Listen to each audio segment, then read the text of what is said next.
Immigrant by himself ആണ് എതിരൻ. അപ്പോൾ ആദ്യം തന്നെ നമുക്ക് ചോദിക്കാവുന്നത്, ഇവിടെ JNUവിലൊക്കെ പഠിച്ചു കഴിഞ്ഞ് അമേരിക്കയിലേക്ക് പോയി അമേരിക്കയിൽ ഇന്നൊരു വലിയ ശാസ്ത്രജ്ഞനായി ജീവിക്കുന്ന എതിരന് ഇമിഗ്രൻ്റ് എന്നുള്ള രീതിയിൽ എങ്ങനെയാണ് ആ അനുഭവം, എങ്ങനെയാണ് അനുഭവിക്കുന്നത് അവിടുത്തെ ജീവിതം? അപ്പോൾ ഒരു രാജ്യത്തിൽ നിന്ന് അല്ലെങ്കിൽ ഒരിടത്തിൽ നിന്ന് മറ്റൊരിടത്തിലേക്ക് കൂട്ടമായി മാറുക എന്നുള്ളത് ജന്തു സഹജമാണ്, മനുഷ്യ സഹജമാണ്. ഇന്ന് മനുഷ്യൻ്റെ പരിണാമത്തിൽ വളരെയേറെ സ്വാധീനം ചെലുത്തപ്പെട്ട ഒരു കാര്യമാണ് ഈ മൈഗ്രേഷൻ. ഇമിഗ്രൻസ് ചെല്ലുന്ന സ്ഥലങ്ങളിൽ പുതിയ ദേശങ്ങൾ നിർമ്മിക്കപ്പെടുന്നു, അല്ലെങ്കിൽ അതിൻ്റെ ഒരു ശാസ്ത്രീയ വശവുമുണ്ട്, അതിൻ്റെ ഒരു രാഷ്ട്രീയ വശവുമുണ്ട്. അപ്പോൾ നമ്മളിങ്ങനെ കൂടിക്കലർന്ന സങ്കീർണമായ അങ്ങോട്ടും ഇങ്ങോട്ടും ചേർന്നിട്ടുള്ള ഒരു സൊസൈറ്റി ആയിട്ട് ഇന്ന് ലോകം മുഴുവൻ നിൽക്കുകയാണ്. കടുവയെ മാത്രം എടുക്കുക ഒരുപോലെ ഇരിക്കും, എല്ലാ സിംഹങ്ങളും ഒരുപോലെ ഇരിക്കും. പക്ഷേ മനുഷ്യരെ നോക്കുക, മനുഷ്യരുടെ വൈവിധ്യങ്ങൾ വേറെ ഒരു ജന്തുവിനുമില്ല. നമ്മൾ കറുത്ത നിറമുള്ളവരുണ്ട്, വെളുത്ത നിറമുള്ളവരുണ്ട്, ഇരുണ്ട നിറമുള്ളവരുണ്ട്, ഇതിനിടയ്ക്കുണ്ട് പല നിറങ്ങളുള്ളവർ, പലതരം തൊലികളുള്ളവർ, പലതരം തലമുടിയുടെ പാറ്റേണുള്ളവർ, പലതരം കണ്ണുകൾ മൂക്കുകൾ ഉള്ളവർ. മനുഷ്യർ അങ്ങനെ ഒരേ ഒരു സ്പീഷീസ് ആണെങ്കിലും വളരെ വ്യത്യസ്തമായി പരിണമിച്ചു വന്നതാണ്. എന്തായാലും എതിരിനൊന്നും അവിടുന്ന് പഴയ മൈഗ്രൻ്റ് എന്നുള്ള രീതിയിലൊന്നും ഇന്ത്യയിലേക്ക് നാട് കടത്താതിരിക്കട്ടെ. അല്ലെങ്കിൽ എല്ലാ ഇന്ത്യക്കാരും മൈഗ്രൻസ് ആണ് എന്നുള്ളൊരു തിയറിയൊന്നും ട്രംപിൻ്റെ നമുക്കൊന്നും അറിഞ്ഞുകൂടാത്ത വലിയ ഭാവനകളിൽ വരാതിരിക്കട്ടെ എന്നൊക്കെ നമുക്ക് പ്രാർത്ഥിക്കാം. ഞങ്ങളും അത് തന്നെ പ്രാർത്ഥിക്കുന്നവരാണ് വാസ്തവത്തിൽ.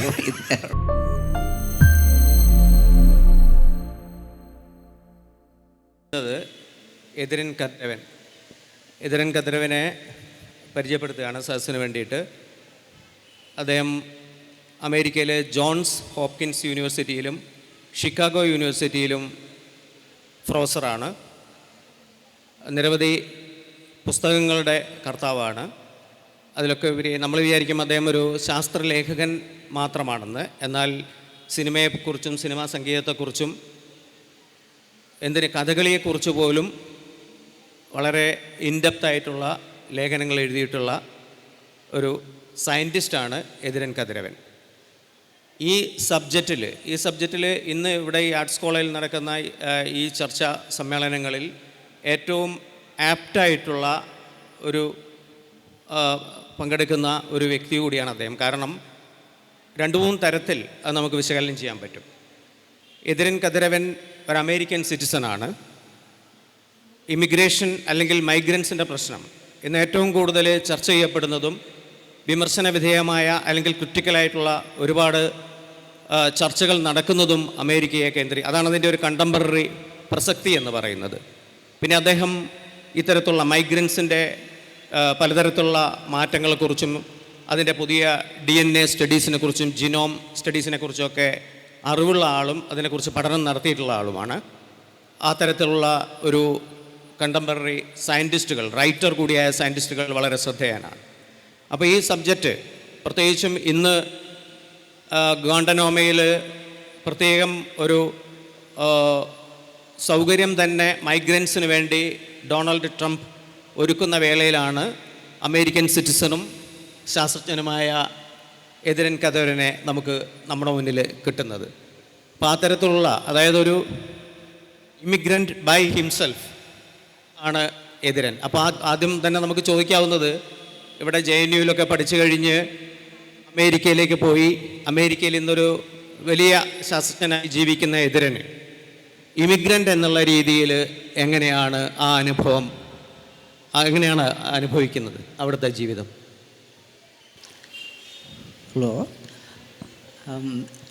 ഇമിഗ്രൻസ് ആകുക എന്നുള്ളത്, നമ്മൾ മനുഷ്യരെല്ലാവരും ഇമിഗ്രൻസ് ആണെന്നുള്ളതാണ് സത്യം. പലായനങ്ങളോ അല്ലെങ്കിൽ വൻ കൂട്ടം ഒരുമിച്ച് നീങ്ങി മറ്റൊരു ഭൂഖണ്ഡത്തിലെത്തുകയോ ചെയ്യുക എന്നുള്ളത് മനുഷ്യരുടെ ഒരു സ്വഭാവമാണ്. മനുഷ്യ പരിണാമത്തിൽ അത് വലിയൊരു സ്വാധീനം ചെലുത്തിയിട്ടുണ്ട്. മനുഷ്യരുടെ മാത്രമല്ല, പല ജീവികളുടെയും സസ്യങ്ങളുടെയും ജന്തുക്കളുടെയും. അപ്പോൾ ഒരു രാജ്യത്തിൽ നിന്ന് അല്ലെങ്കിൽ ഒരിടത്തിൽ നിന്ന് മറ്റൊരിടത്തിലേക്ക് കൂട്ടമായി മാറുക എന്നുള്ളത് ജന്തു സഹജമാണ്, മനുഷ്യ സഹജമാണ്. ഇന്ന് മനുഷ്യൻ്റെ പരിണാമത്തിൽ വളരെയേറെ സ്വാധീനം ചെലുത്തപ്പെട്ട ഒരു കാര്യമാണ് ഈ മൈഗ്രേഷൻ, അല്ലെങ്കിൽ ഒരു കൂട് വിട്ട് കൂടുമാടൽ എന്ന് പറയുന്നത്, സ്ഥലങ്ങളിൽ നിന്ന് സ്ഥലങ്ങളിലേക്കുള്ള മാറ്റം എന്നുള്ളത്. നേരത്തെ പറഞ്ഞതുപോലെ മനുഷ്യർ പലതരത്തിലുള്ള ഒരേ ഒരു സ്പീഷീസ് ഒരുപാട് ആകൃതിയിൽ വരുന്നത് മനുഷ്യർ മാത്രമാണ്. ബാക്കി എല്ലാ സ്പീഷീസും, നിങ്ങളൊരു മുയലിനെ നോക്കുകയാണെന്ന് വിചാരിക്കുക, എല്ലാ മുയലുകളും ഒരുപോലെ ഇരിക്കും. എല്ലാ കടുവകളും, ഒരു കടുവയെ മാത്രം എടുക്കുക, ഒരുപോലെ ഇരിക്കും. എല്ലാ സിംഹങ്ങളും ഒരുപോലെ ഇരിക്കും. പക്ഷേ മനുഷ്യരെ നോക്കുക, മനുഷ്യരുടെ വൈവിധ്യങ്ങൾ വേറെ ഒരു ജന്തുവിനുമില്ല.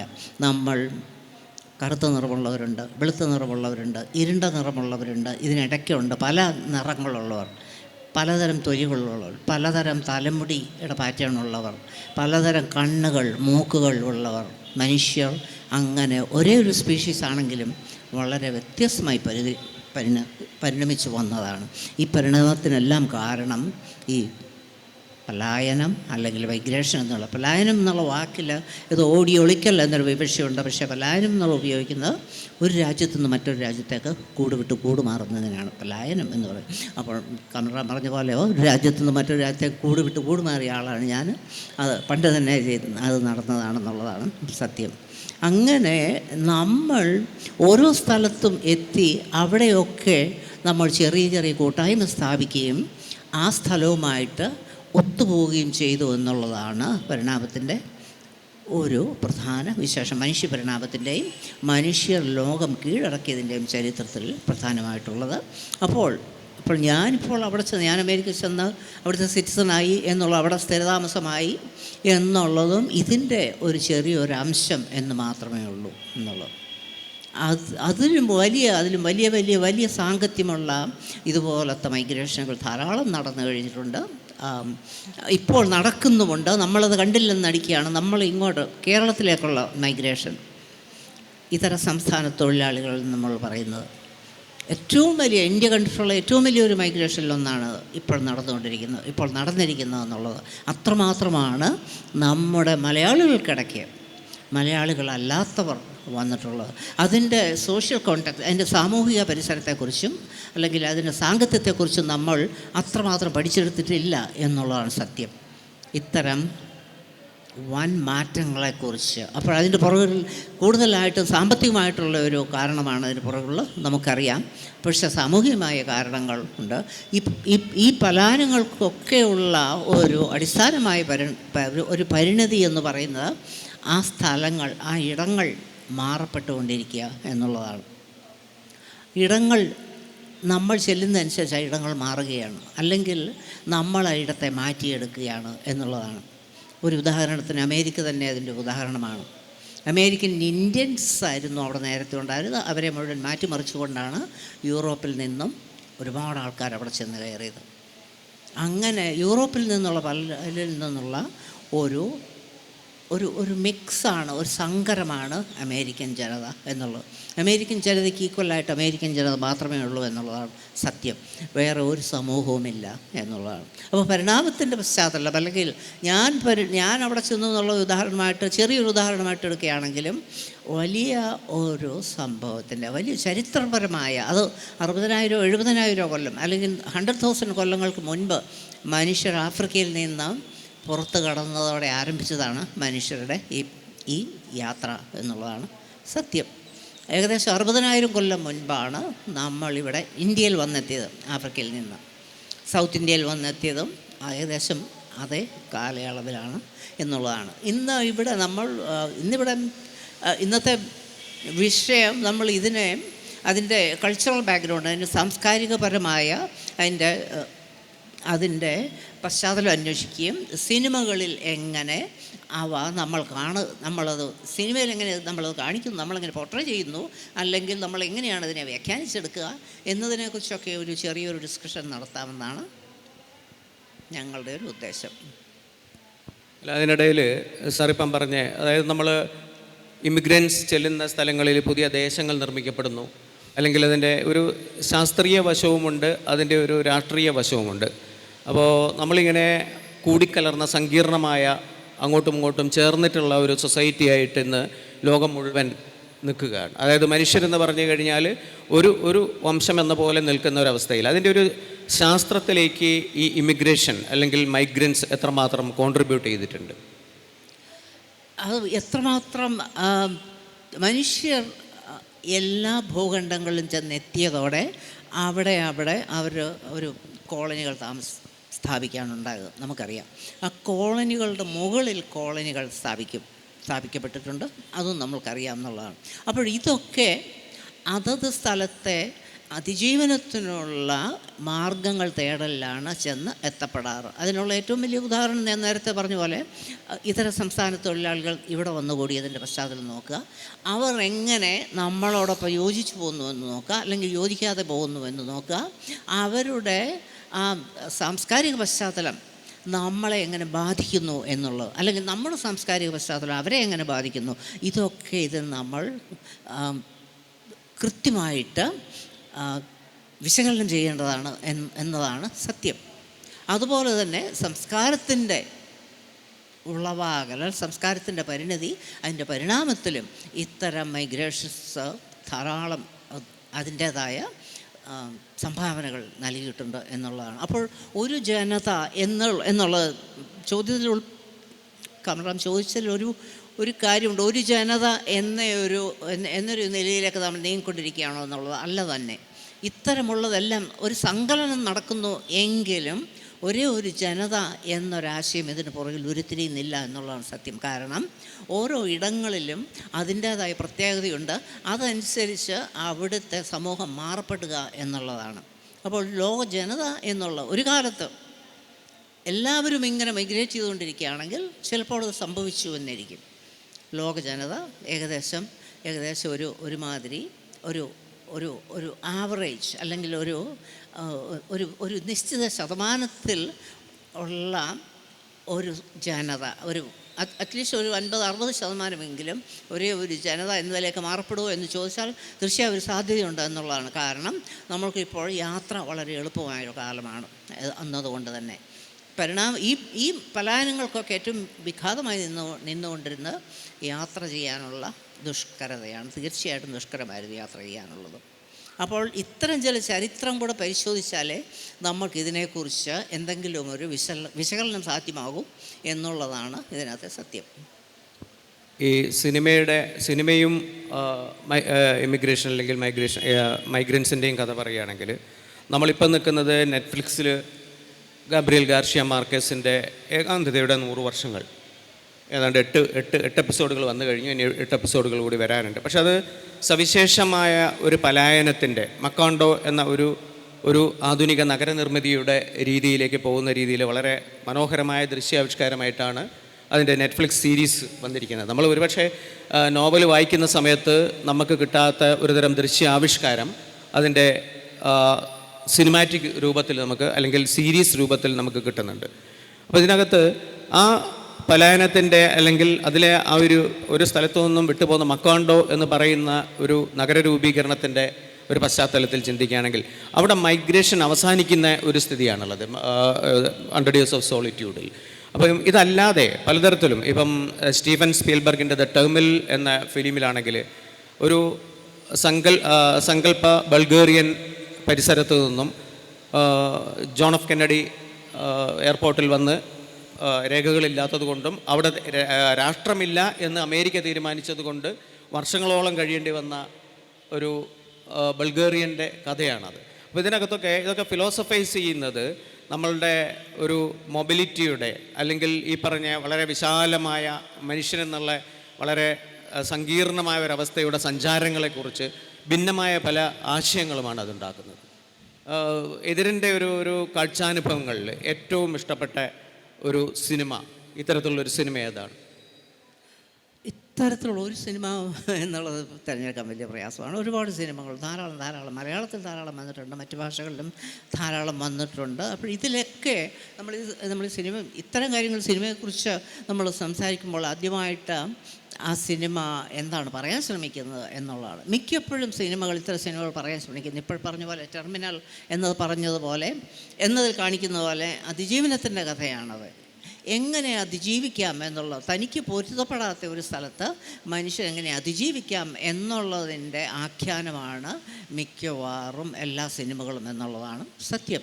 അതിലെങ്ങനെ പൊരുതി ജയിച്ചോ അല്ലെങ്കിൽ പൊരുതി തോറ്റോ എന്നുള്ള പലപ്പോഴും പല സിനിമകളും വിശകലനം ചെയ്യാറുണ്ട്. പലപ്പോഴും പൊരുതി ജയിക്കും, പലപ്പോഴും അതിൽ കൂടുതലും പൊരുതി തോൽക്കുകയാണ്. അപ്പോൾ തോൽവിയുടെ പല സിനിമകളും നമുക്കുണ്ട്. കാരണം സിനിമകളാകുമ്പോൾ അതിൽ തോൽവി എന്നുള്ളത് നമ്മൾ പരിചരിച്ചെങ്കിലേ അത് നമ്മൾ ഹൃദയത്തിൽ കൊള്ളുകയുള്ളൂ. അതുകൊണ്ട് ഈ പലായനങ്ങൾ അല്ലെങ്കിൽ മൈഗ്രേഷൻ നടത്തിയവർ എവിടെയാണ് പരാജയപ്പെട്ടു പോകുന്നത് അല്ലെങ്കിൽ എവിടെയാണ് വിജയിച്ചു പോകുന്നത് എന്നുള്ളതാണ് പല സിനിമകളും പരിശോധിക്കുന്നത്. ഇപ്പോൾ വിജയിച്ചു പോകുന്നു എന്നുള്ളത് ആത്യന്തികമായ വിജയമാണോ എന്നും അതിൽ അന്വേഷിക്കപ്പെടുന്നുണ്ട്.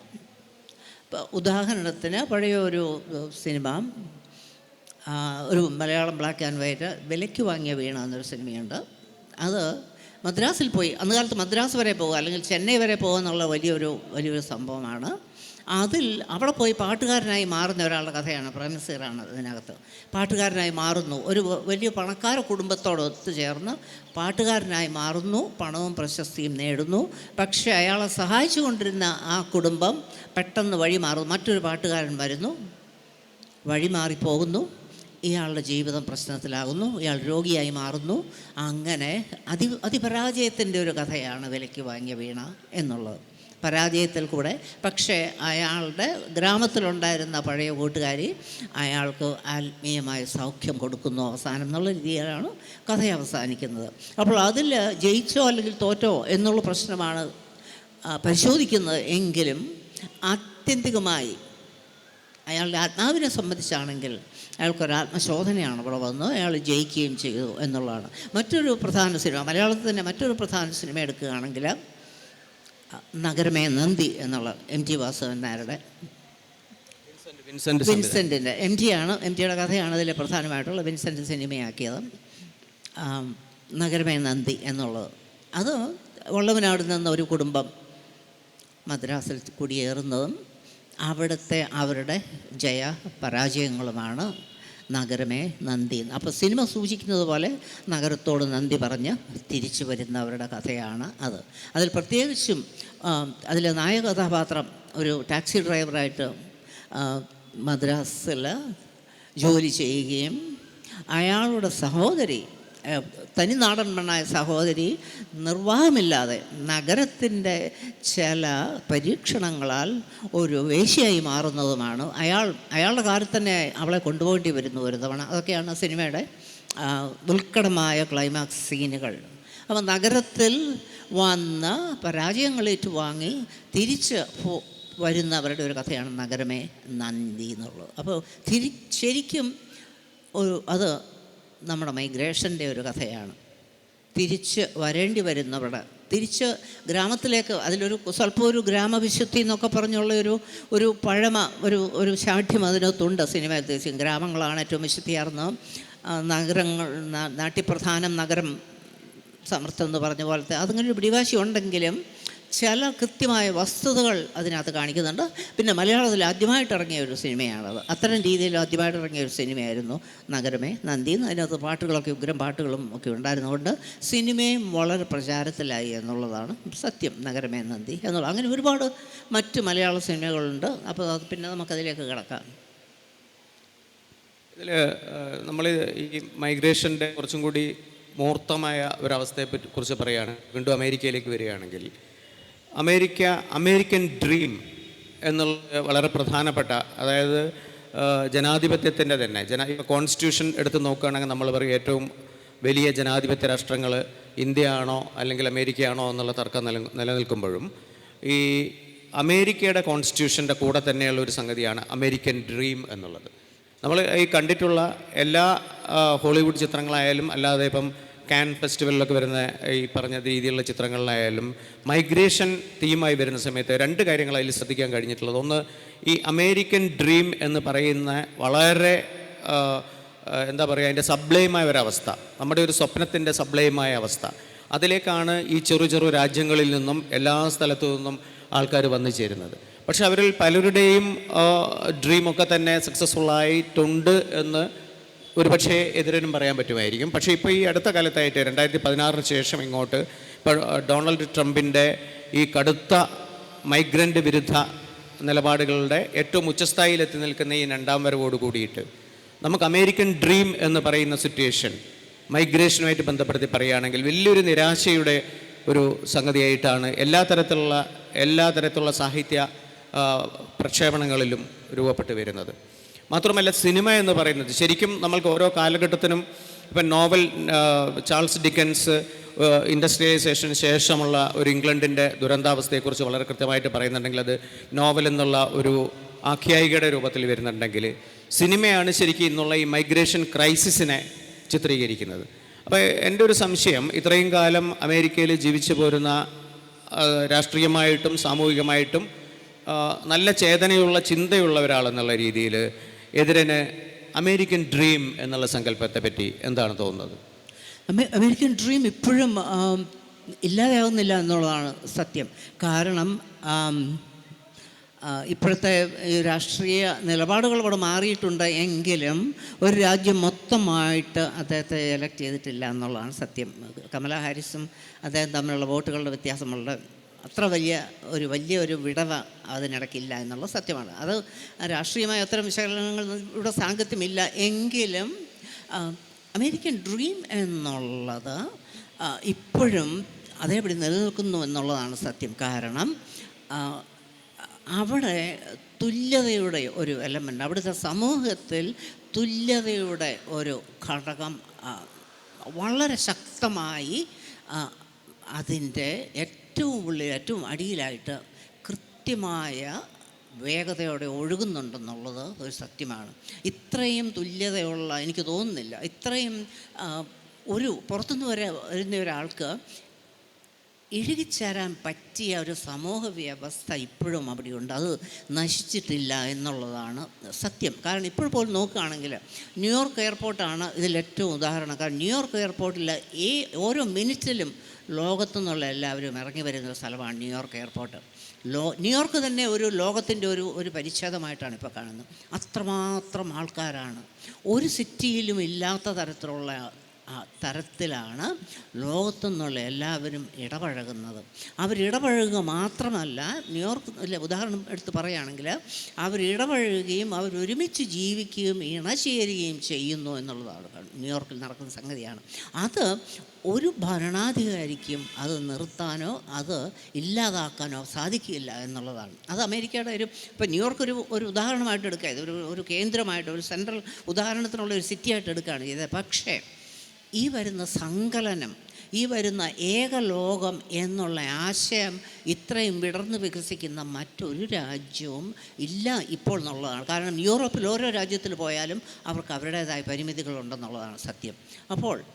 ഇപ്പോൾ ന്യൂയോർക്കിൻ്റെ കാര്യം പറഞ്ഞാൽ ജനറ്റിക് ഇപ്പോൾ പരിണാമത്തിന്, ഞാൻ തന്നെ തമാശയായിട്ട് പറയുന്നുണ്ട്, പരിണാമത്തിൻ്റെ ഒരു ഉദാഹരണം നമുക്ക് കാണണമെങ്കിൽ ന്യൂയോർക്കിൽ ചെന്നാൽ മതി എന്നുള്ളതാണ്. കാരണം അത്രമാത്രമാണ് മനുഷ്യർ തമ്മിൽ സങ്കലിക്കുന്നത്. ലോകത്തിൻ്റെ പല ഇടങ്ങളിൽ നിന്നുള്ള മനുഷ്യർ സങ്കലിക്കുന്ന ഒരു സ്ഥലമായി മാറുകയും അതിനനുസരിച്ച് അവരുടെ പ്രകൃതിയിലും ആകൃതിയിലും വ്യത്യാസം വരുന്നു എന്നുള്ളതും ഇപ്പോഴും നോട്ട് ചെയ്തിട്ടുണ്ട്. കാരണം ഒരു കൊക്കേഷ്യനും ഒരു ഏഷ്യൻ അല്ല ഒരു ജാപ്പനീസുമായിട്ടുള്ള കല്യാണത്തിൽ ഉണ്ടാകുന്ന ചില കുഞ്ഞുങ്ങൾക്ക് അവരുടെ അപ്പർ ജോ, മേൽത്താടിയും കീഴ്ത്താടിയും തമ്മിൽ യോജിക്കാതെ പോകുന്നു എന്നുള്ള ഇപ്പോൾ കാണുന്നതാണ്. അതിന് ഡെൻറ്റിസ്റ്റുകൾ വർക്ക് ചെയ്യേണ്ടി വരുന്നു. എന്ന് വെച്ചാൽ മനുഷ്യൻ്റെ ആകൃതിയിലും പ്രകൃതിയിലും സ്വഭാവത്തിൽ മാത്രമല്ല മനുഷ്യൻ്റെ പ്രകൃതിയിൽ തന്നെ വ്യത്യാസം വരുന്ന തരത്തിലുള്ള സങ്കലനമാണ് നടക്കുന്നത് ഇപ്പോൾ അമേരിക്കയിൽ എന്നുള്ളതാണ്. അതിനുള്ളൊരു പശ്ചാത്തലം തീർച്ചയായിട്ടും അവിടെ ഉണ്ടെന്നുള്ളതുമാണ്. കാരണം നിങ്ങൾക്കവിടെ വിസ ഉണ്ടെങ്കിൽ നിങ്ങൾക്ക് എത്തിച്ചേരാൻ പറ്റാത്ത ഒരിടവുമില്ല. ഏത് യൂണിവേഴ്സിറ്റിയിൽ നിങ്ങൾക്ക് പഠിക്കാം നിങ്ങൾ കഴിവുണ്ടെങ്കിൽ എന്നുള്ളത്. അതിൽ മറ്റ് നിങ്ങളുടെ നിറമോ നിങ്ങളുടെ പശ്ചാത്തലമോ ഒന്നും ബാധകമല്ല എന്നുള്ളതാണ്. നിങ്ങളുടെ എത്നിക് ബാക്ക്ഗ്രൗണ്ട് ഒന്നും ബാധകമല്ല എന്നുള്ളതാണ്. അതെ. അപ്പോൾ ഒരു പൊളിറ്റിക്കൽ വ്യവസ്ഥയ്ക്കും അത്ര പെട്ടെന്ന് തകരാൻ പറ്റാത്ത തരത്തിലുള്ള ഒരു ഇൻഫ്രാസ്ട്രക്ചർ അമേരിക്കയിൽ ഇപ്പോഴും ഉണ്ടെന്നുള്ളത് കൊണ്ടാണ് ഈ മൈഗ്രൻസിന് അവിടെ എന്നും ഒരു നിലനിൽപ്പുള്ളത്. അതാണ് അതിൻ്റെ സത്യം വാസ്തവത്തിൽ. ആ നിലനിൽപ്പ്, അതായത് നമ്മൾ പറയുന്ന ഇപ്പം സങ്കലനമായി ചേരുന്ന അല്ലെങ്കിൽ അങ്ങനെ നീങ്ങുന്ന മൈഗ്രേഷൻ, അതിലൊരു വലിയ സങ്കടകരമായ സംഗതിയാണ് ഇപ്പോൾ ഈ ഡൊണാൾഡ് ട്രംപിൻ്റെ രണ്ടാം വരവോടുകൂടി സംഭവിക്കുന്നത്. നമ്മളിപ്പോൾ ഇതുവരെ നടക്കുമെന്ന് പ്രതീക്ഷിച്ചിരുന്ന അല്ലെങ്കിൽ നടക്കില്ല എന്ന് ആശ്വസിച്ചിരുന്ന സംഗതികളൊക്കെ തന്നെ വളരെ കൃത്യമായ എക്സിക്യൂട്ടീവ് ഓർഡേഴ്സിലൂടെ അദ്ദേഹം ചെയ്യാൻ തുടങ്ങിക്കഴിഞ്ഞു. കാരണം കൊളംബിയയിലേക്കും മെക്സിക്കോയിലേക്കും വെനിസുവേലയിലേക്കും ഒക്കെ തന്നെ ഇന്ത്യയിലേക്കും നിരവധി മിലിറ്ററി ഫ്ലൈറ്റുകളിൽ മൈഗ്രൻസിനെ തിരിച്ചയക്കുകയാണ്, ഗ്വാണ്ടനോമയിലേക്ക് കൊണ്ടുപോവുകയാണ്. അപ്പോൾ നമ്മളീ പറഞ്ഞ പ്രത്യേകിച്ചും ഹിസ്പാനിക് സൊസൈറ്റിയോടും മുസ്ലിംസിനോടുമൊക്കെ ഡൊണാൾഡ് ട്രംപ് കാണിക്കുന്ന വലിയൊരു വിവേചനമുണ്ട്. അത് അമേരിക്കയുടെ ഈ അമേരിക്കൻ ഡ്രീം അല്ലെങ്കിൽ ഡെമോക്രസിയുടെ ഏറ്റവും ഉച്ചസ്ഥായിയുള്ള ഡെമോക്രസിയുടെ അവസ്ഥ എന്നുള്ള ഒരു രാഷ്ട്രീയ അവസ്ഥയെ തകിടം മറിക്കില്ലേ അത്? തീർച്ചയായും അത് ഇപ്പോൾ നമുക്ക് പ്രവചിക്കാൻ വയ്യാത്തതാണ്. അത് ഇനിയിപ്പോൾ എന്താണ് സംഭവിക്കാൻ പോകുന്നുള്ളത് നമ്മൾ കണ്ട് മനസ്സിലാക്കുക തന്നെയുള്ളൂ. വാസ്തവത്തിൽ അങ്ങനെ ചില ദൗർഭാഗ്യകരമായ ചില പൊളിറ്റിക്കൽ ടേൺസ് നടന്നുകൊണ്ടിരിക്കുകയാണ് എന്നുള്ളതാണ് സത്യം. അത് ഇനി എന്താണ് വരാൻ പോകുന്നത്? കാരണം വലിയ അട്ടിമറികൾ നടന്നുകൊണ്ടിരിക്കുന്ന സമയമാണ് ഇപ്പോഴ്. ഭരണകൂട തലത്തിലും അതിൻ്റെ കൂടെയുള്ള കൂട്ടാളികളുടെ പ്രവർത്തനങ്ങളുടെ തലത്തിൽ നോക്കുകയാണെങ്കിൽ വലിയ വലിയ അട്ടിമറികൾ നടന്നുകൊണ്ടിരിക്കുന്ന സമയമാണ്. തീർച്ചയായും അതെ. അപ്പോൾ ലോകം മുഴുവൻ നോക്കിക്കൊണ്ടിരിക്കുന്നതാണ്. നേരത്തെ പറഞ്ഞ പോലെ എല്ലാ ലോകത്തു നിന്നുള്ളവർ ഒന്നിച്ചു ചേരുന്ന സ്ഥലമാണ് അമേരിക്ക. അങ്ങനെ നടന്നു കഴിഞ്ഞു. അത് സ്റ്റാച്യു ഓഫ് ലിബർട്ടിയെക്കുറിച്ച് ഇപ്പോൾ കാർട്ടൂണുകളാണ് ഉണ്ടായിട്ടുള്ളത്. സ്റ്റാച്യു ഓഫ് ലിബർട്ടി എത്രമാത്രം ലിബർട്ടിയുടെ സ്റ്റാച്യു ആണ് എന്നുള്ളതിനെക്കുറിച്ച് ഇപ്പോൾ കാർട്ടൂണുകളാണ് പുറത്തു വന്നുകൊണ്ടിരിക്കുന്നത് എന്നുള്ളത് സത്യമാണ്. അപ്പോൾ നമ്മൾ ഈ സിനിമകൾ കാണുന്ന സമയത്ത് ഒട്ടുമിക്ക സിനിമകളിലും അമേരിക്കയിലേക്കുള്ള മൈഗ്രൻസിൻ്റെ ഒരു വലിയ പ്രശ്നമായിട്ട് ലാംഗ്വേജ് ആണ് വരുന്നത്. അതായത് ഇംഗ്ലീഷ് ഭാഷാജ്ഞാനം. അതിനുവേണ്ടി വളരെയധികം എക്സർസൈസ് ചെയ്യുന്ന അല്ലെങ്കിൽ റെഡിക്യൂൾഡ് ആവുന്ന, പരിഹസിക്കപ്പെടുന്ന ഒരു ക്യാരക്ടറെങ്കിലും ഇല്ലാത്ത സിനിമകൾ ഇതിലൊന്നുമില്ല. ഇതിപ്പം സ്റ്റീവൻ സ്പീൽബർഗിൻ്റെ ടെർമിനലിലുണ്ട്, മിനാരിയിലുണ്ട്, അങ്ങനെയുള്ള എല്ലാ മൈഗ്രൻ്റ് ഓറിയൻറ്റഡ് ആയിട്ടുള്ള ഫിലിമിലും കാണാം. അപ്പോൾ എതിരൻ്റെ ഒരു അമേരിക്കൻ പ്രവേശ സമയത്ത് ഇംഗ്ലീഷ് ഭാഷാജ്ഞാനം, പ്രത്യേകിച്ചും നമ്മളിപ്പം എതിരനെ സംബന്ധിച്ചിടത്തോളം JNUവിൽ നിന്നും സയൻസിൽ PhD നേടിയതിന് ശേഷമാണ് അങ്ങോട്ട് പോകുന്നത്. അപ്പോൾ അതിന് ശേഷം അവിടെ എത്തുമ്പോഴും അങ്ങനെ ഒരു ലാംഗ്വേജിൻ്റെ ഒരു വലിയ ബാരിയേഴ്സ് ഒന്നും ഉണ്ടാവാൻ സാധ്യതയില്ല. പക്ഷെ എന്നാൽ പോലും അമേരിക്കക്കാരൻ്റെ പ്രത്യേകിച്ചും ഒരു യാങ്കി ലാംഗ്വേജ് എന്ന് വിളിക്കപ്പെടുന്ന കുറച്ചും കൂടി നോൺ ഇംഗ്ലീഷ് ആയിട്ടുള്ള ഇംഗ്ലീഷിലേക്ക് തന്നെ എല്ലാ ഭാഷകളും വരണമെന്ന് ശാഠ്യം പിടിക്കുന്ന ഒരു ജനത കൂടിയാണ് അമേരിക്കൻ സൊസൈറ്റി എന്ന് പുറത്തു നിന്നിട്ട് എനിക്ക് തോന്നിയിട്ടുണ്ട്. ആ രീതിയിൽ ഒരു ഭാഷാ സമ്മർദ്ദം എതിരുണ്ടായിട്ടുണ്ടോ? തീർച്ചയായും. ഭാഷ എന്നതിനേക്കാളും കൂടുതൽ ഒരു സാംസ്കാരികപരമായ വ്യത്യാസമാണ് ആദ്യം അവിടെ ചെല്ലുന്നത്. കാരണം ഇന്ത്യയിൽ നിന്ന് പോകുന്ന മിക്കവർക്കും ഇംഗ്ലീഷ് ഒരു സാമാന്യ രീതിയിൽ അറിയാവുന്നവരായിരിക്കും. പിന്നെ അവിടെ പ്രധാന ഒരു പ്രശ്നം അവരുടെ ആക്സെൻ്റ് വ്യത്യാസമുണ്ടെന്നുള്ളതാണ്. ഇംഗ്ലീഷ് ആക്സെൻ്റ് വ്യത്യാസമുണ്ട്. അപ്പോൾ അത് നമ്മളെ കുറേ കുഴക്കുന്നുണ്ട്. പക്ഷേ സാംസ്കാരികമായ ചില ബാരിയർ, ചില ദുർഘടങ്ങൾ മാറിക്കഴിഞ്ഞാൽ നമുക്ക് വളരെ പെട്ടെന്ന് ആ ഭാഷ മനസ്സിലാകുമെന്നുള്ളതാണ് സത്യം. അവരുടെ ആക്സെൻ്റ് ഉണ്ടെങ്കിൽ തന്നെ അവരെന്താണ് പറയുന്നതെന്ന് നമുക്ക് മനസ്സിലാകും. എന്ന് വെച്ചാൽ അവരുടെ പ്രധാനപത തർജ്ജമയല്ലെങ്കിലും എന്താണ് അവർ ഉദ്ദേശിക്കുന്നതെന്നുള്ളത് നമ്മൾ മനസ്സിലാക്കും. പക്ഷേ കാരണം നമ്മൾ ഏത് മൈഗ്രേഷൻ അനുസരിച്ച് എവിടെ ചെന്നാലും ഏറ്റവും വലിയ ദുർഘടം അല്ലെങ്കിൽ അതിന് ബാരിയർ അല്ലെങ്കിൽ പ്രതിബന്ധം എന്ന് പറയുന്നത് അവിടുത്തെ സംസ്കാരമാണ്. ആ സംസ്കാരത്തോട് നമ്മൾ ഇടപഴകി കഴിഞ്ഞാൽ വളരെ എളുപ്പമാണ്. കമ്മ്യൂണിക്കേഷൻ എപ്പോഴും എളുപ്പമാണ്. അവിടെ ഭാഷ ഒരു കാര്യമേ അല്ല. അപ്പോൾ ഞാൻ ഇവിടെ സിനിമകളെക്കുറിച്ചുള്ള ലിസ്റ്റ് എഴുതിക്കൊണ്ട് വന്നിട്ടുണ്ട്. ഈ സിനിമകളെക്കുറിച്ചെല്ലാം നമുക്ക് ഡിസ്കസ് ചെയ്യാൻ സമയമില്ലെങ്കിൽ മോസ്കോ ഓൺ ദ ഹട്ട്സ് എന്നുള്ളൊരു സിനിമ നിങ്ങൾ കാണണം, റോബിൻ വില്യംസിൻ്റെ. മോസ്കോ ഒരു റഷ്യയിൽ നിന്നും ഒരു സർക്കസ് കമ്പനിയുടെ കൂടെ വന്ന ഒരാൾ, അതിൽ സാക്സോഫോൺ പ്ലേ ചെയ്യുന്ന ആൾ ന്യൂയോർക്കിൽ ഡിഫക്റ്റ് ചെയ്യുകയാണ്. യെസ്, ഭാഷ വലിയൊരു പ്രശ്നമാണ്. കുറച്ച് വാക്കുകളെ അറിയത്തുള്ളൂ. പക്ഷേ പ്രധാനമായിട്ട് സിനിമ പോർട്രേ ചെയ്യുന്ന ഒരു വാക്ക് എപ്പോഴും അയാൾ പറയുന്നുണ്ട്, ഇംഗ്ലീഷ്, ഫ്രീഡം എന്ന്. ബാക്കി മറ്റൊരു വാക്കും അയാൾക്കറിയത്തില്ല, അധികം പറയുന്നുമില്ലെങ്കിലും ഫ്രീഡം എന്നൊരു വാക്ക് അയാൾ മറ്റു റഷ്യക്കാരുമായിട്ട് പറയുന്ന ഒരു വാക്കാണ് ഫ്രീഡം എന്നുള്ളത്. അതാണ് സിനിമ അടിവരയിടുന്നത്. എന്തിനാണ് അവരവിടെ എത്തുന്നത്? എന്തിനാണ് ന്യൂയോർക്കിലെത്തുന്നത്? കാരണം ന്യൂയോർക്കിലെത്തിയാൽ ഞാൻ നേരത്തെ പറഞ്ഞ പോലെ ലോകത്തിൻ്റെ ഒരു ഭാഗമാണ് നമ്മൾക്ക് തോന്നുകയാണ്. നമ്മൾ ഫ്രീ ആണ്, നമ്മൾ സ്വാതന്ത്ര്യം നേടിയവരാണെന്നൊരു ഫീലിംഗ് അകമേ വരികയാണ്. അതിനങ്ങനെ ഒരു സ്ഥലമാണല്ലോ. കാരണം നമ്മൾ ചുറ്റിനും അമേരിക്കക്കാരെ അല്ല കാണുന്നത്, നമ്മുടെ ചുറ്റിനും ലോകത്തു നിന്നുള്ള എല്ലാവരെയാണ് കാണുന്നത്. അല്ലെങ്കിൽ ഇപ്പോൾ കാണുന്ന ഒരു സങ്കര മനുഷ്യരെയാണ് കാണുന്നതെന്നുള്ളത്. അവിടെയാണ് നമ്മൾക്കൊരു ഫ്രീഡം എന്നുള്ള തോന്നലുള്ളത്. ആ സിനിമ അതിനുവേണ്ടി തന്നെ നിർമ്മിച്ചതുപോലെയാണ്. മോസ്കോ ഓൺ ദ ഹഡ്സൺ, പേര് തന്നെ അതെ, മോസ്കോ ഹഡ്സൺ റിവർ. ന്യൂയോർക്കിലെ മൻഹാട്ടനിൽ നടുക്കൂടി ഒഴുകുന്ന നദിയാണ് ഹഡ്സൺ. മോസ്കോ അങ്ങോട്ട് പറിച്ച് നടപ്പെടുകയാണ് ഹഡ്സൺ നദിയുടെ കരയ്ക്ക്. അതാണ് മോസ്കോ ഓൺ ദ ഹഡ്സൺ. അപാരമായിട്ടുള്ള ബ്രില്യൻസോടെയാണ് സിനിമ നിർമ്മിച്ചിരിക്കുന്നത്. അപ്പോൾ റോബിൻ വില്യംസ് അതുപോലെ തന്നെ അഭിനയിച്ചിട്ടുമുണ്ട് മോസ്കോ ഓൺ ദ ഹഡ്സൺ എന്നുള്ളത് സത്യമാണ്. എനിക്ക് തോന്നുന്നത് കോൾഡ് വാർ സമയത്ത് സോവിയറ്റ് യൂണിയൻ്റെ അന്ന് സോവിയറ്റ് യൂണിയൻ ഒരു നല്ല പ്രശസ്തിയിലും പ്രതാപത്തിൽ നിൽക്കുന്ന സമയമാണ്. സോവിയറ്റ് യൂണിയനെതിരെ അമേരിക്ക നടത്തിക്കൊണ്ടിരുന്ന ഏറ്റവും വലിയ ക്യാമ്പയിൻ എന്ന് പറയുന്നത് ഫ്രീഡം ഇല്ല എന്നുള്ളതായിരുന്നു. അപ്പോൾ എനിക്ക് തോന്നുന്നു ആ ഫ്രീഡം ഉണ്ട് എന്നുള്ള ഇതിയെ വീണ്ടും വീണ്ടും ദ്യോതിപ്പിക്കുന്ന ദൃശ്യങ്ങളാണ് അതിനകത്ത്. ഈ ഫ്രീഡം എന്ന് പറഞ്ഞിട്ട് ഈ പറഞ്ഞ മോസ്കോ ഇൻ ഹഡ്സൺ എന്ന പടത്തിനകത്ത് മുഴുവൻ നിറഞ്ഞു നിൽക്കുന്നത്. പക്ഷെ ആ മോസ്കോ ഇൻ ഹഡ്സൺ പുറത്തിറങ്ങിയ ഒരു സ്ഥലത്ത് നിന്നാണ് നമ്മൾ ഈ പറഞ്ഞ ഒരവസ്ഥയിലേക്ക്, ആൻറ്റി മൈഗ്രൻ്റ് ആയിട്ടുള്ള ഒരു സ്ഥലത്തേക്ക് നമ്മുടെ സാംസ്കാരിക പരിസരം അമേരിക്കയിൽ വികസിച്ചെത്തുന്നത് എന്നുള്ളതാണ് അതിൻ്റെ ദൗർഭാഗ്യം, അല്ലേ? അതെ, തീർച്ചയായും അതെ. പക്ഷേ ഈ പറഞ്ഞിടത്തൊക്കെ പ്രശ്നങ്ങളില്ല എന്നല്ല. പ്രശ്നങ്ങൾ എല്ലാ രാജ്യത്തും ഉള്ള പോലത്തെ പ്രശ്നങ്ങൾ ഇതുണ്ട്. ഞാൻ നേരത്തെ പറഞ്ഞ സംസ്കാരങ്ങളുമായിട്ട് ഇടപഴകുമ്പോൾ ഉള്ള സംഘർഷങ്ങൾ തീർച്ചയായും ഉണ്ടെന്നുള്ളതാണ് സത്യം. പക്ഷേ അതിനെല്ലാം ഉപരി അവിടുത്തെ വ്യവസ്ഥ നൽകുന്ന ചില സൗഭാഗ്യങ്ങളുണ്ട് എന്നുള്ളത് നമുക്ക് വിസ്മരിക്കാൻ വയ്യ എന്നുള്ളതാണ് സത്യം. തീർച്ചയായും അതെ. മറ്റേത് രാജ്യങ്ങളിലും മറ്റ് ലോകത്തിൻ്റെ എവിടെ പോയാലും സാധിക്കാത്ത തരത്തിലുള്ള ഒരു സംഗതിയാണ് നടക്കുന്നത്. അപ്പോൾ മറ്റു പല സിനിമകളെടുത്ത് നോക്കിയാലും ഇങ്ങനെ അമേരിക്കയിൽ തോറ്റുപോയവരുടെ കഥകൾ ധാരാളമുണ്ട് അമേരിക്കയിൽ. പക്ഷേ ആത്യന്തികമായിട്ട് പിന്നെയും അവർ തിരിച്ച് അമേരിക്കയിൽ വരുന്നതായിട്ടുണ്ട്. ബ്രൂക്ലിൻ എന്നൊരു സിനിമയുണ്ട്. ബ്രൂക്ലിൻ നടക്കുന്നതാണ്. ഒരു ഐറിഷ് യുവതിയുടെ കഥയാണ്. അവൾ നേരിടാത്ത പ്രശ്നങ്ങളില്ല. അവൾ ഒറ്റയ്ക്ക് വന്ന് ന്യൂയോർക്കിൽ ബ്രൂക്ലിൻ താമസിക്കുന്നതാണ്. അവൾ അയർലൻഡിലേക്ക് തിരിച്ചു പോകുന്നുണ്ട്.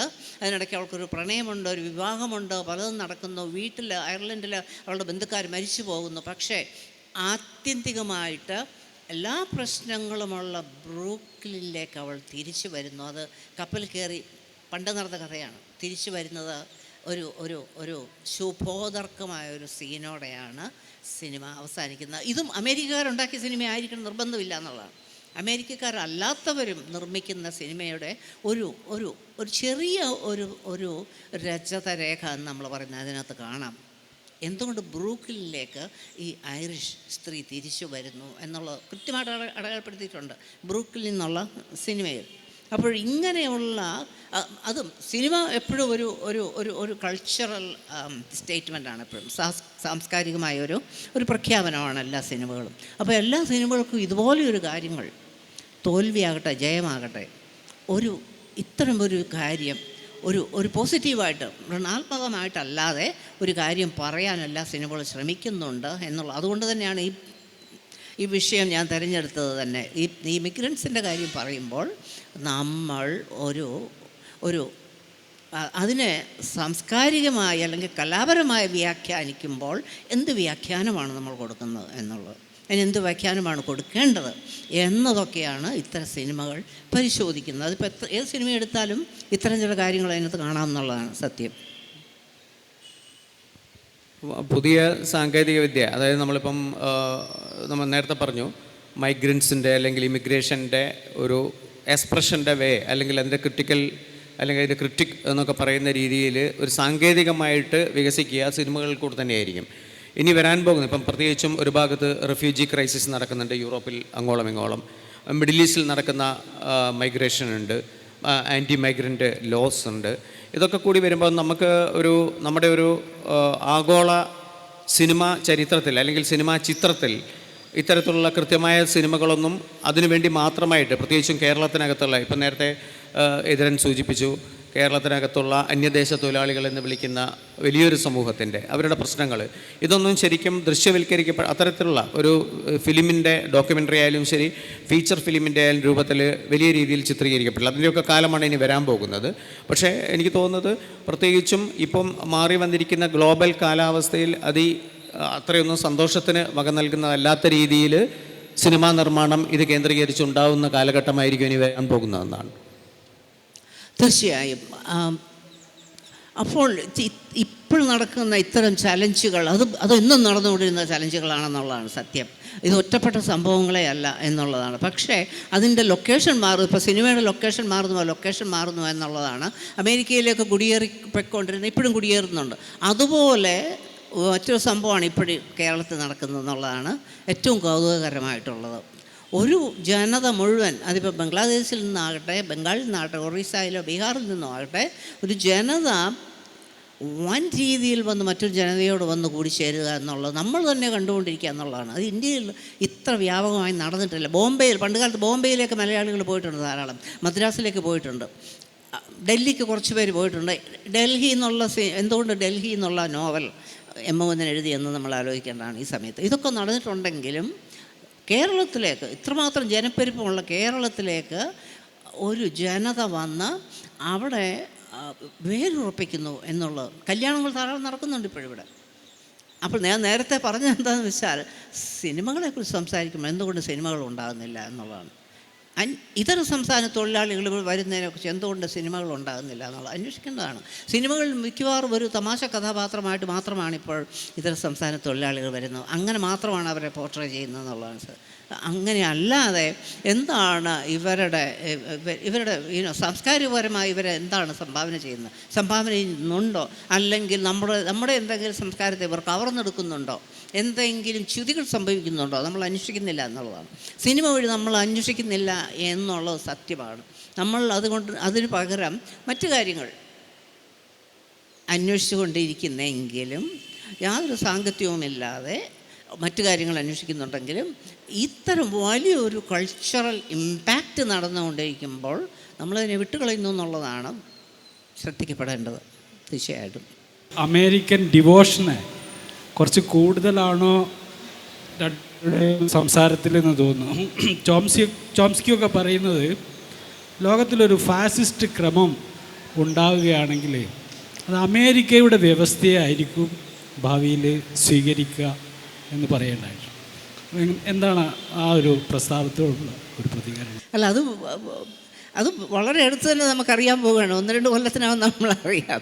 ഏകദേശം ഞാൻ അവിടെ നിന്ന് വരുന്ന ആളാണ്. അപ്പോഴെന്താണ് ഇത് നടക്കാൻ പോകുന്നതെന്നുള്ള ഞങ്ങൾക്കും ആകുലതയുള്ള ഒരു സംഭവമാണത്. ഫാസിസ്റ്റ് വ്യവസ്ഥകൾ ഇപ്പോൾ തന്നെ കുറേശ്ശെ വന്നു തുടങ്ങിയിട്ടുണ്ടെന്നുള്ളതാണ് സത്യം. പക്ഷേ അങ്ങനെ ഒരു വേവലാതി വേണ്ട എന്നുള്ളതാണ്. കാരണം ഫാസിസ്റ്റ് വ്യവസ്ഥ ഇതുപോലെ ഇനി വരാൻ സാധ്യതയില്ല എന്ന്. കാരണം മറ്റൊരു മാറ്റം ഈ തിയറി ഉണ്ടാക്കിയ മറ്റൊരു കാര്യം നമ്മൾ സാധിച്ചെടുത്തില്ല. കാരണം ആർട്ടിഫിഷ്യൽ ഇൻ്റലിജൻസ് എന്നുള്ളൊരു കാര്യം നമ്മൾ സാധിച്ചെടുത്തില്ലെന്ന്. എന്നാൽ ആർട്ടിഫിഷ്യൽ ഇൻ്റലിജൻസ് ഈ വ്യവസ്ഥയെല്ലാം മാറ്റിമറിക്കാൻ പോകുന്നതാണ്. അത് വലിയൊരു സേഫ് ഗാർഡാണ്. അതൊരു വലിയൊരു അദൃശ്യ ശക്തിയാണ്. ഇപ്പോഴത്തെ ഏത് ഭരണകൂടത്തിനും അതിനെ അനുസരിച്ചേ മതിയാകൂ എന്നുള്ളതാണ്. ആർക്കും പ്രവചിക്കാനാവാത്ത തരത്തിലുള്ള ഒരു വ്യവസ്ഥയാണ് ഇനി വരാൻ, ഇപ്പം തന്നെ വന്നു കഴിഞ്ഞു എന്നുള്ളതാണ്. അപ്പോൾ ഫാസിസ്റ്റ് വ്യവസ്ഥ അത്ര പെട്ടെന്ന് വരാൻ സാധ്യതയില്ല എന്നുള്ളതാണ്. വന്നാലും അമേരിക്ക മാത്രമല്ല, പലരെയും അതേപ്പറ്റിയും എല്ലാ രാജ്യങ്ങളെയും പറ്റിയും. പക്ഷേ ഇനിയത്തെ ഫാസിസം നമ്മൾ പേടിക്കേണ്ടത്, ഇപ്പോൾ പ്രധാന ചിന്തകരെല്ലാവരും അതാണ് പറയുന്നത്, കമ്പ്യൂട്ടറുകളുടെ ഫാസിസത്തെ നിങ്ങൾ വേണമെങ്കിൽ പേടിക്കാം, കമ്പ്യൂട്ടറുകൾ മേൽക്കൈ നേടിയേക്കാം എന്നുള്ള പോസിബിലിറ്റി ഉണ്ടെന്നുള്ളതാണ്. അപ്പോൾ ഈ പഴയ ഹിറ്റ്ലർ ഫാസിസം നേടുന്നതിന് പകരം പക്ഷേ വേറൊരു കാര്യം ആലോചിക്കുന്നുണ്ട്, ഹിറ്റ്ലർ ഫാസിസം എന്തുകൊണ്ട് തകർന്നു എന്നാണ്. ഒരു ഫാസിസം ഒരിക്കൽ വന്നെങ്കിൽ അത് തകർന്നിട്ടുമുണ്ടോ എന്നുള്ളത് നമ്മൾ ഒരിക്കലും മറക്കാൻ പാടില്ല. ഇപ്പം ഫാസിസം വന്നു, അമേരിക്ക ഫാസിസമായി മാറി എങ്കിൽ അവിടെ ഒരു തകർച്ചയും അതിനോട് ഹിറ്റ്ലറുടെ ആ ഫാസിസം അധികം കൊല്ലം നീണ്ടു നിന്നില്ല എന്നോർക്കുക. ഹിറ്റ്ലറുടെ ആ കാലഘട്ടം വളരെ ചെറുതായിരുന്നു. ചരിത്രം ആകപ്പാടെ നോക്കുമ്പോൾ വളരെ ചെറുതായിരുന്നു. പക്ഷേ ഇപ്പോൾ ഇതിനൊക്കെ മേൽക്കൈ നേടുന്ന ആർട്ടിഫിഷ്യൽ ഇൻ്റലിജൻസ് എന്നൊരു ശക്തിയാണ്. ആ ശക്തിയെ ഇതിൽ ഇലക്റ്റഡ് എന്ന് വെച്ചാൽ ഇലക്ഷൻ വഴി തിരഞ്ഞെടുക്കപ്പെട്ടവർ മാത്രമുള്ള ഒരു ഭരണകൂടമല്ല ഇന്നത്തെ ഭരണകൂടം എന്നുള്ളതാണ്. ഇന്നത്തെ ഭരണകൂടം ഇങ്ങനെ ചില ശക്തികൾ ഉൾപ്പെട്ടുകൊണ്ടും അത്തരം ശക്തികൾ നിയന്ത്രിക്കുന്നതുമായിരിക്കും എന്നുള്ളതാണ്. അപ്പോൾ അവിടെ കൂടുതൽ ജനായത്തമായൊരു രീതി വരാനാണ് സാധ്യത എന്നുള്ളതാണ്. അപ്പോൾ ഫാസിസം അമേരിക്കയിലോ എവിടെയെങ്കിലും വരുമോ എന്നുള്ള പേടി തീർച്ചയായിട്ടും അസ്ഥാനത്താണ്. തീർച്ചയായിട്ടും അതെ. അല്ല, അമേരിക്കയിൽ ഇനി വന്നെങ്കിൽ തന്നെ അത് ശാശ്വതമായിരിക്കില്ല എന്നുള്ളതാണ്. തീർച്ചയായിട്ടും അതെ. അത് ഒരു ചെറിയ വിയോജിപ്പ് ഇതിനോടുണ്ട്. കാരണം ഇപ്പം നമ്മളിപ്പോൾ യൂറോപ്പിൽ മുഴുവൻ നടക്കുന്ന തെരഞ്ഞെടുപ്പുകളിലൊക്കെ തന്നെ സെൻട്രിസ്റ്റ് അല്ല റൈറ്റ് സെൻട്രിസ്റ്റ് ആയിട്ടുള്ള പാർട്ടികൾ നേടുന്ന വൻ ഭൂരിപക്ഷം. അപ്പം ലീപ്പൻ്റെ പാർട്ടി ആയാലും ശരി, ഇനി ജർമ്മനിയിൽ നടക്കുന്ന സംഗതികളായാലും ശരി, ഇവിടെയൊക്കെ തന്നെ. മാത്രവുമല്ല, അമേരിക്കയുടെ ട്രംപിൻ്റെ ഇപ്പോഴത്തെ വിജയം ഒരു AI ഡ്രിവൺ വിജയമാണെന്ന് പോലും പറയുന്നുണ്ട്. കാരണം നുണ വളരെ ഗംഭീരമായിട്ട് പെരുപ്പിക്കുക മാത്രമല്ല, അതിനെ വളരെ സ്വീകാര്യമായ അവസ്ഥയിലേക്ക് പരുവപ്പെടുത്തുന്നതിലും AI വിജയിച്ചിട്ടുണ്ട്. ഒരു പ്രത്യേകിച്ച് മീഡിയ ഓർഗനൈസേഷൻസൊക്കെ ഒന്നോ രണ്ടോ ലെഗസി മീഡിയ ഓർഗനൈസേഷൻസ് കഴിഞ്ഞാൽ ബാക്കിയുള്ള മീഡിയ ഓർഗനൈസേഷൻസൊക്കെ തന്നെ ഒരുപാട് കളവുകൾ ട്രംപിന് വേണ്ടി നിർമ്മിക്കുകയും അതൊക്കെ തന്നെ ഈ പറയുന്ന ഇലക്ട്രേറ്റിൻ്റെ അടുത്ത് വളരെ ശാശ്വതമായിട്ട് എത്തിക്കുകയും ചെയ്തു. എന്നിട്ട് ഇത്തരത്തിലുള്ള ഒരു രീതിയിലേക്ക് അതിനെ കൊണ്ടുവരുന്നുണ്ട്. അപ്പോൾ ഈ ഫാസിസം എന്നുള്ളത് നമ്മൾ ഏത് രീതിയിൽ, ഇപ്പം നമുക്കിപ്പോൾ മുസോളിനിയുടെയോ അല്ലെങ്കിൽ ഹിറ്റ്ലറിൻ്റെയോ ഫാസിസം തന്നെയാണ് ഫാസിസം എന്നില്ലല്ലോ. നമ്മൾ അനുഭവിക്കുന്ന മറ്റ് പലതരത്തിലുള്ള ഫാസിസത്തിൻ്റെ രീതികൾ വരുന്നുണ്ടെന്നും അതിന് ചിലപ്പോൾ ചുക്കാൻ പിടിക്കുന്നത് അമേരിക്കയായിരിക്കുമോ എന്ന് പോലും ഭയപ്പെടേണ്ടതായിട്ടുണ്ടെന്നാണ് എനിക്ക് തോന്നുന്നത്. അതെ അതെ അതെ. പക്ഷേ ഇത് ഒരു രാജ്യത്തെ മുൻനിർത്തി മാത്രം നടത്തേണ്ട ഒരു ഡിസ്കഷൻ അല്ല എന്നുള്ളതാണ് സത്യം. കാരണം ഇപ്പോൾ കമ്പ്യൂട്ടറിൻ്റെ കാര്യം വന്നാലും അല്ലെങ്കിൽ ഇപ്പോൾ ട്രംപിൻ്റെ ഒരു കാര്യമാണ്. ഇപ്പോൾ ട്രംപ് എടുത്ത പല തീരുമാനങ്ങളും രാജ്യവ്യാപകമായ ചില റിഫ്ലക്ഷൻസിലേക്കാണ് വന്നിരിക്കുന്നത്. അതിനുള്ള പരിണിതി തന്നെ നമ്മൾക്കറിയാം.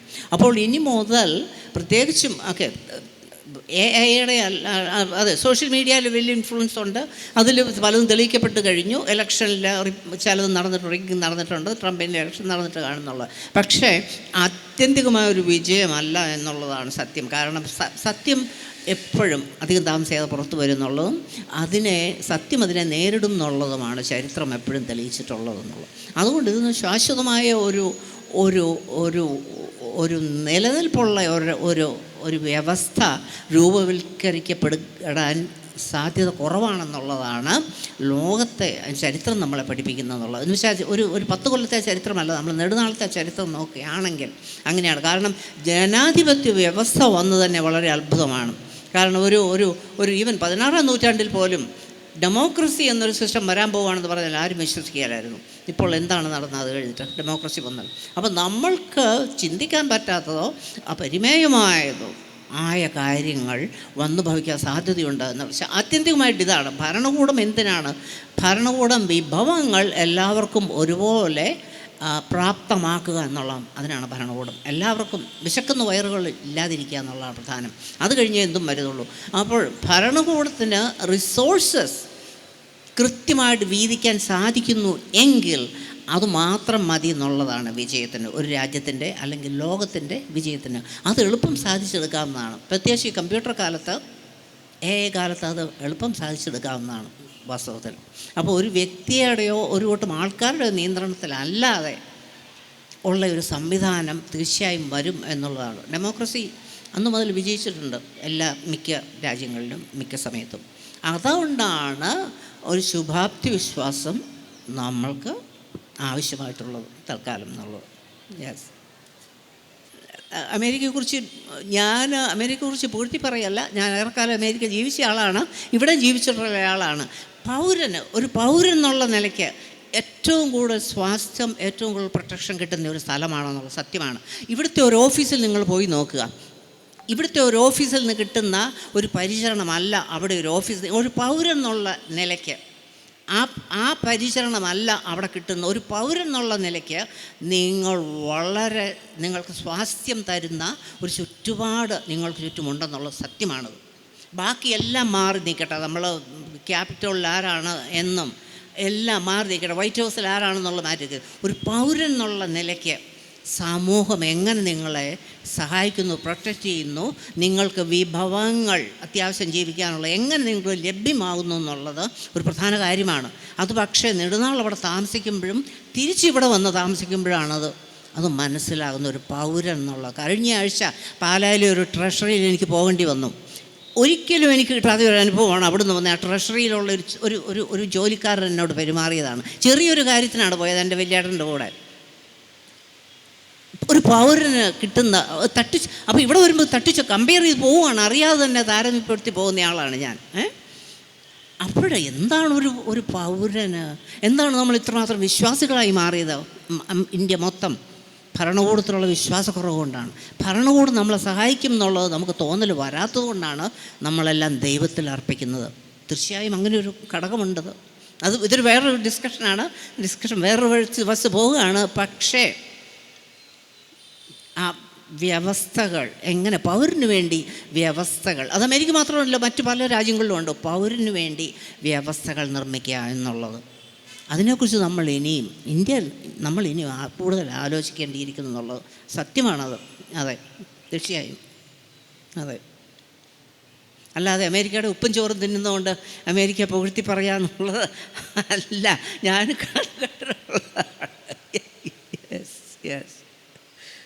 അല്ല, അമേരിക്കയ്ക്ക് കെട്ടി ചോദിച്ച ചോദ്യത്തിൻ്റെ മറ്റൊരു വശമുള്ള എന്താണെന്ന് വെച്ചാൽ, ഇപ്പം അമേരിക്കയെ ശരിക്കും നമ്മൾ പണ്ട് കണ്ടതുപോലെ, പണ്ട് ഇടതുപക്ഷ ഡിസ്കോഴ്സുകളിലൊക്കെ പ്രത്യക്ഷപ്പെട്ടതുപോലെ അല്ലെങ്കിൽ വിചാരിച്ചിരുന്നത് പോലെ അമേരിക്ക ഒരു ക്രൂരമായ ഒരു ക്യാപിറ്റലിസ്റ്റ്, ഒരു ദുർഭൂതം എന്നുള്ള രീതിയിൽ കണക്കാക്കുക ഒരു പക്ഷേ അത്ര ഒരു ശ്രമകരമായ കാര്യമായിരിക്കും. കാരണം ലിബറൽ ഡെമോക്രസിയുടെ ഒരു വലിയ വ്യവസ്ഥ തന്നെ, ഇപ്പോൾ ഫ്രാൻസ് ആയാലും യൂറോപ്യൻ രാഷ്ട്രങ്ങളിൽ പല രാഷ്ട്രങ്ങളായാലും ശരി, അവരുടെ രാഷ്ട്രീയ സംഹിതകളായാലും ശരി, ഇപ്പം അമേരിക്കയിൽ തന്നെ നമ്മൾ ഒരു ഇൻസൈഡ് റെസീലിയൻസ് ഉണ്ടെന്നും അവർ തന്നെ തിരുത്തലുകളായി വരുമെന്നും ഒക്കെ പറയുമ്പോഴും ഉണ്ട് എന്ന് നമുക്ക് പറയാതിരിക്കാൻ പറ്റില്ല. കാരണം ഇപ്പോൾ നമുക്ക് മറ്റു കാര്യങ്ങളിൽ നമ്മൾ എത്ര തന്നെ രാഷ്ട്രീയ ചായ്വോട് കൂടി സംസാരിച്ചാലും, ഇപ്പോൾ ചൈനയോ അമേരിക്കയോ അല്ലെങ്കിൽ പഴയ സോവിയറ്റ് യൂണിയൻ ടേൺഡ് റഷ്യയോ ഒക്കെ ആയിക്കഴിഞ്ഞാൽ നമ്മൾ സ്വാതന്ത്ര്യത്തെപ്പറ്റി, വ്യക്തി സ്വാതന്ത്ര്യത്തെപ്പറ്റി, വ്യക്തി ചിന്താ പദ്ധതികളെക്കുറിച്ച് അല്ലെങ്കിൽ ദക്ഷിണയുടെ മറ്റ് അംശങ്ങളെക്കുറിച്ചും ഒക്കെ സംസാരിക്കുമ്പോൾ നമുക്ക് ആ ഒരു റെസ്പെക്റ്റ് അമേരിക്കയ്ക്ക് കൊടുക്കുന്നതിൽ തെറ്റില്ല എന്ന് വിചാരിക്കുന്ന ഒരാളാണ് ഞാൻ. അത് ഈ വൈയക്തിക ഉടമസ്ഥതയെ ഭയങ്കര കേൾക്കുന്നുണ്ടോ? വൈയക്തിക ഉടമസ്ഥതയെ വലിയ രീതിയിൽ ആദർശവൽക്കരിക്കുന്ന ഒരു പ്രത്യയശാസ്ത്രമാണ് എപ്പോഴും അമേരിക്കൻ. ഇപ്പോൾ അമേരിക്കൻ ഡ്രീമിനെ കുറിച്ചൊക്കെ കമൽറാം ഇവിടെ സൂചിപ്പിച്ചല്ലോ. അമേരിക്കൻ ഡ്രീമിൻ്റെ ഏറ്റവും അടിസ്ഥാനപരമായ ഒരു ഐഡിയോളജി എന്ന് പറയുന്നത് വൈയക്തികമായ ഉടമസ്ഥതയിൽ അധിഷ്ഠിതമായ ഒരു സിറ്റിസൺഷിപ്പിനെ കുറിച്ചൊക്കെയുള്ള ഒരു കാഴ്ചപ്പാടാണ്.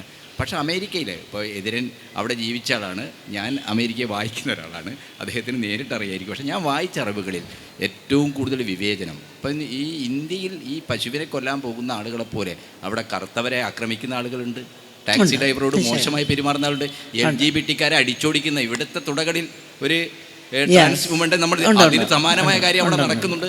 അവിടെ ഇപ്പം എന്താണ്, എബോർഷൻ ക്ലിനിക്കുകൾ സ്വകാര്യമായിട്ട് നടത്തുന്നുണ്ട് അവിടെ. ആ എബോർഷൻ ക്ലിനിക്കുകൾ അടിച്ചു പൊളിക്കുന്ന ശ്രീരാമസേനകൾക്ക് സമാനമായ സംഘങ്ങൾ അവിടെ പ്രവർത്തിക്കുന്നുണ്ട്. കുക്ലസ്കാന്റെ പുതിയ രൂപങ്ങൾ അവിടെ വന്നിട്ടുണ്ട്. അതെല്ലാം ഈ ചർച്ചയിൽ വരണം. അല്ല, അവിടെ പാലും തേനൊഴുകുന്ന ഒരു രാജ്യമാണെന്ന് ആരും പറഞ്ഞിട്ടില്ല എന്നുള്ളതാണ്. എല്ലാ പ്രശ്നങ്ങളും ഉണ്ട്. അത് കാരണം പലയിടത്തുനിന്ന് വന്നു ചേരുന്ന ആൾക്കാരായതുകൊണ്ട് അതിൻ്റേതായ എല്ലാ പ്രശ്നങ്ങളും ഉള്ളതാണ്. പക്ഷേ ഒരു പൗരന് കിട്ടുന്ന അവൻ്റെ സ്വകാര്യതയും അവന് കിട്ടുന്ന ആ പരിചരണവും അത് പലപ്പോഴും വ്യവസ്ഥ അതിനുവേണ്ടി നിലനിൽക്കുന്നുണ്ട്. ഒരു പരിധിവരെ വ്യവസ്ഥ അതിനുവേണ്ടി നിലനിൽക്കുന്നുള്ളത് സത്യമാണത്. അതെ, കൂടുതൽ കഥകൾ ഞാൻ പറയുന്നില്ല, ഇത് ഇത്രയും പറയുന്നുള്ളൂ തൽക്കാലം. എന്തായാലും അടുത്ത തവണ എതിരൻ ഇവിടെ വന്നിരുന്ന് സംസാരിക്കുമ്പോൾ ഇങ്ങനെ ആയിരിക്കില്ല ഗ്ലോബൽ അന്തരീക്ഷം രാഷ്ട്രീയമായിട്ടും. എന്തായാലും എതിരനൊന്നും അവിടുന്ന് പഴയ മൈഗ്രൻ്റ് എന്നുള്ള രീതിയിലൊന്നും ഇന്ത്യയിലേക്ക് നാട് കടത്താതിരിക്കട്ടെ. അല്ലെങ്കിൽ എല്ലാ ഇന്ത്യക്കാരും മൈഗ്രൻസ് ആണ് എന്നുള്ളൊരു തിയറിയൊന്നും ട്രംപിൻ്റെ നമുക്കൊന്നും അറിഞ്ഞുകൂടാത്ത വലിയ ഭാവനകളിൽ വരാതിരിക്കട്ടെ. ഞങ്ങൾക്ക് അതേ പ്രാർത്ഥനയാണുള്ളതെന്നുള്ളതാണ്. കാരണം ഞങ്ങളാരും വിചാരിക്കാത്ത തരത്തിലാണ് കാര്യങ്ങൾ പോകുന്നുള്ള സത്യമാണ്. ഞങ്ങളാരും സ്വപ്നം കാണാത്ത തരത്തിൽ. ഞാൻ ഒരുപാട് വർഷമായി, ഞാൻ 35 കൊല്ലത്തിൽ കൂടുതൽ അമേരിക്ക ജീവിക്കുന്ന ആൾ. ഒരിക്കലും ഞങ്ങൾ പ്രതീക്ഷിക്കാത്ത രീതിയിലാണ് കാര്യങ്ങൾ മുന്നോട്ട് പോകുന്നത്. ഒരിക്കലും പ്രതീക്ഷിക്കാത്ത രീതിയിൽ എന്നുള്ളത് സത്യമാണ്. അപ്പം തീർച്ചയായും ഞങ്ങൾക്ക് ആകാംക്ഷകളുണ്ട്, ആകുലതകളുണ്ട് അതിനെക്കുറിച്ച് തീർച്ചയായും.